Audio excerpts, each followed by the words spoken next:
Chi Square Goodness of Fit test. And remember, we're going to use Chi Square when we start talking about categorical data or we have proportions. And generally what it sets up as, you're going to see some kind of table. And in the goodness of fit, what you're trying to do is you're trying to fit the data to some hypothesized values already given. And look at this example. It says a staff member of an emergency medical service wishes to determine whether the number of accidents is equally distributed during the week. A week was selected at random and the following data were obtained. Is there evidence to reject the hypothesis that the number of accidents is equally distributed throughout the week at the 5% significance level? So in this particular case, when we look at this, we can see that based off what's going on here, we know we want to test to see if it is equally distributed. So because of that, I know that there are 7 days. That means that each proportion has to be equal, basically to 1/7. So when we start this, remember, this is a test, hypothesis test. We're going to start off with the P, which is the parameter here. And for this, our P is equal to, so we'll say PS first. The true proportion, this is the true proportion of accidents on Sunday. Then we have PM, the true proportion of accidents on Monday. Then we're going to go all the way down to PK, which is the true proportion of accidents on whatever the K day is. So this is how we're going to write our actual P, the parameter here, right?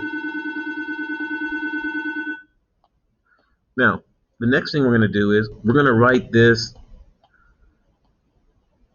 the H part of this, the hypothesis for this. And our H, remember, for a goodness of fit test, we say that the null, HO, is that the proportions are equal to whatever is being stated. They're equally distributed. So we know that P of Sunday is equal to 1/7. P of Monday equal to 1/7. P of Tuesday equal to 1/7. P of Wednesday equals 1/7.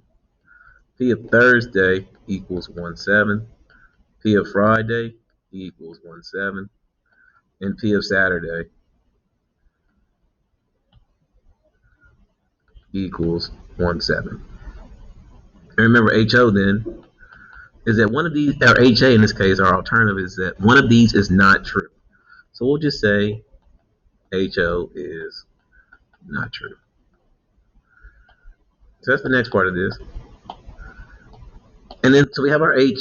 We're going to go to our A next, our assumptions. Let's make our assumptions then. Our A is that the data is randomly selected. And that was stated, so the week was selected at random here. So because the week is selected at random, we know that that's going to be stated. So we'll go ahead and write that part next then. That it's stated random. This is stated.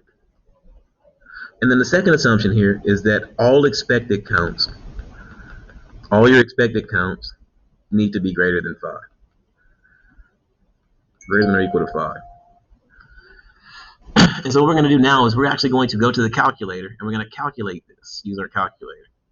So in our calculator, we're going to add a calculator. I'm just going to take each one of those expected counts. If I add up all the values, so I'm going to add up 19 plus 28 plus 32 plus 15 plus 14 plus 38 plus 43. I get 189 days total. So I have 189 days total here.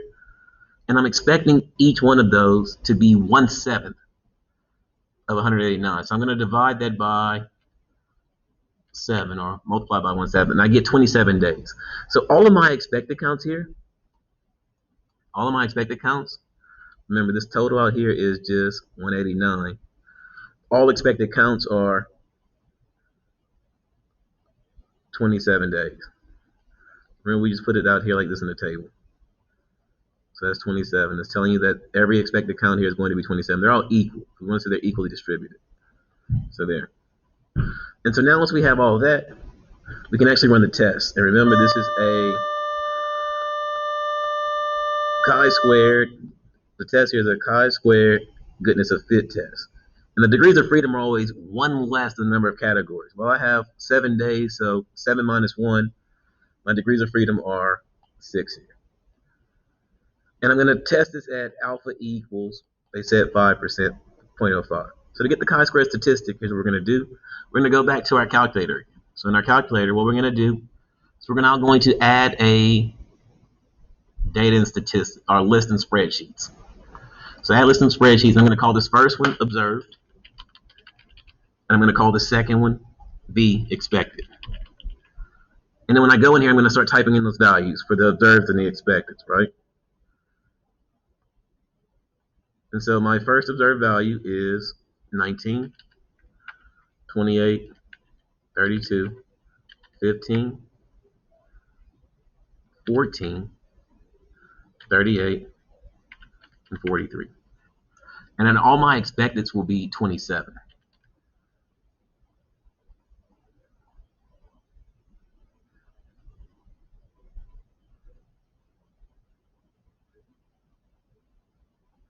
So those are all my expecteds at 27. Now, to run the actual test, remember I run it from the list. I'm going to go menu, statistics, stat test, number 7, goodness of fit. My observed are in my observed list. My expected is in my expected list. The degrees of freedom here are 6. I'm going to shade the p-value, press OK.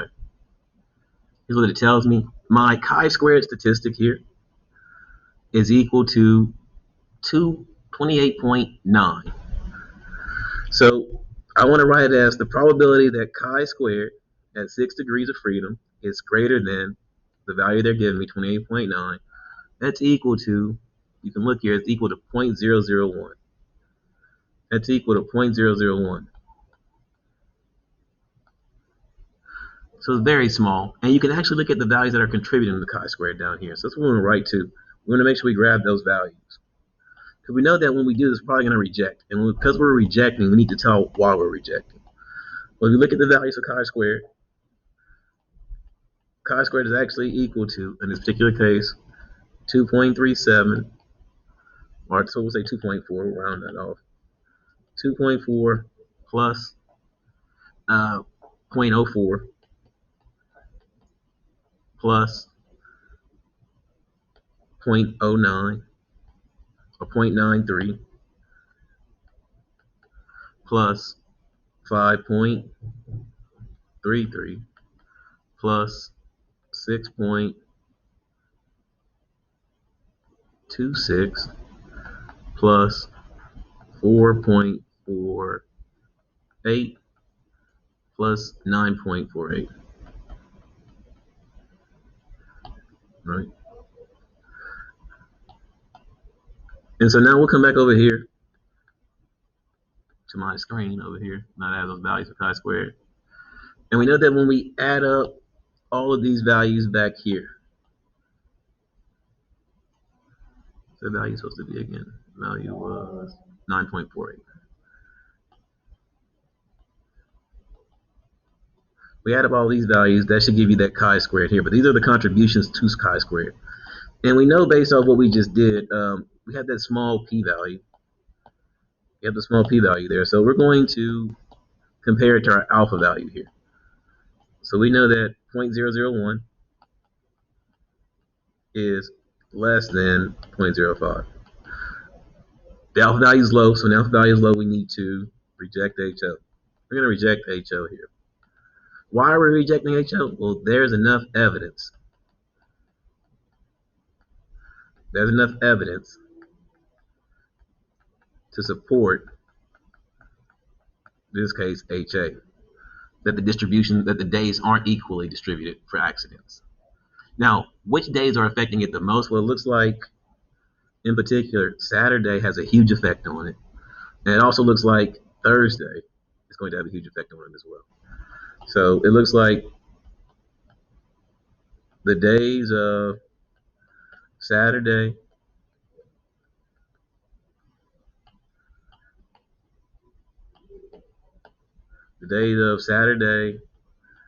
and Thursday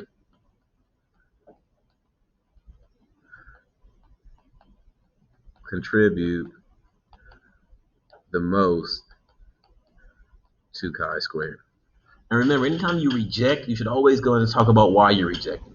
Here, we're rejecting mainly, we're rejecting because of Thursday and Saturday, they contribute a lot. You could also say that in particular, Tuesday, Wednesday, you could say Wednesday contributes and Friday also contributes a lot too.